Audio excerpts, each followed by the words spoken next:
Breaking news చూస్తున్నాం. చంద్రయాన్-3 ప్రయాణంలో మరో కీలక ఘట్టం చోటు చేసుకుంది.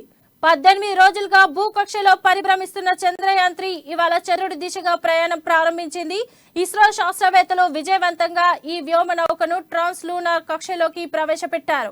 చంద్రయాన్-3 విజయవంతంగా భూమి కక్షలను పూర్తి చేసుకుని చంద్రుడి వైపు వెళ్తోంది.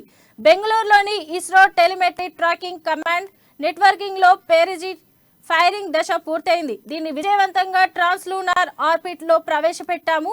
తదుపరి లక్ష్యం చంద్రుడి కక్షలోకి వెళ్లడమే అని ఇస్రో పేర్కొంది. ఇస్రో ప్రణాళిక ప్రకారం ఆగస్టు 5న చంద్రుడి కక్షలోకి ప్రవేశించనున్న చంద్రయాన్-3 ఆగస్టు 23న జాబిల్లిపైకి దిగనుంది. ల్యాండర్ రోవర్ ప్రొపల్షన్ మాడ్యూల్ తో కూడిన చంద్రయాన్-3 జూలై 14న శ్రీహరికోటలోని షార్ 2వ ప్రయోగ వేదిక నుంచి ప్రయాణం ప్రారంభించింది.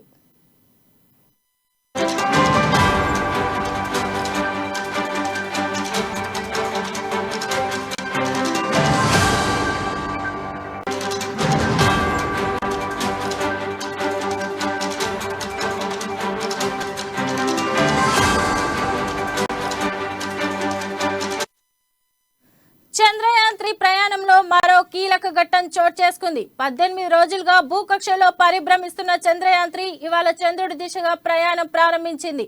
ఇస్రో శాస్త్రవేత్తలు విజయవంతంగా ఈ వ్యోమ నౌకను ట్రాన్స్లూనార్ కక్షలోకి ప్రవేశపెట్టారు. చంద్రయాన్-3 విజయవంతంగా భూమి కక్షలను పూర్తి చేసుకుని చంద్రుడి వైపు వెళ్తోంది. బెంగళూరులోని ISRO telemetry tracking command networking లో పేరిజీ ఫైరింగ్ దశ పూర్తయింది. దీన్ని విజయవంతంగా ట్రాన్స్లూనార్ ఆర్బిట్ లో ప్రవేశపెట్టాము. తదుపరి లక్ష్యం చంద్రుడి కక్షలోకి వెళ్లడమే అని ఇస్రో పేర్కొంది. ఇస్రో ప్రణాళిక ప్రకారం ఆగస్టు 5న చంద్రుడి కక్షలోకి ప్రవేశించనున్న చంద్రయాన్-3 ఆగస్టు 23న జాబిల్లిపై దిగనుంది. ల్యాండర్ రోవర్ ప్రొపల్షన్ మాడ్యూల్ తో కూడిన చంద్రయాన్-3 జూలై 14న శ్రీహరికోటలోని షార్ 2వ ప్రయోగ వేదిక నుంచి ప్రయాణం ప్రారంభించింది.